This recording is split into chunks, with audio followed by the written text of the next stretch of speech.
Қойдың басын пісіру де бір өнер. Баппен пісіру керек, құйқасы сылынып, ажырап, құлақтары сынып кетпеуі керек. Әр елдің салты басқа демекші, қойдың басын біреу тісімен, біреулер тісін қағып қояды, мен тісін қағып, дұрыстап, тазалап ұсынғанды ұнатамын.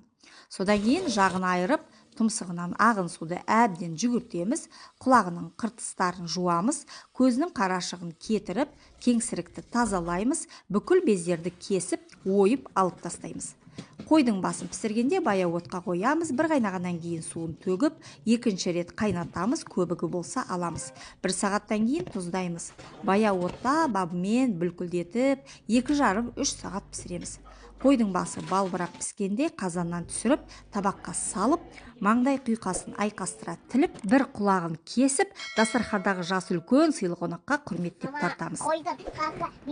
Жақсылыққа құлағың түрік жүрсін алтыным.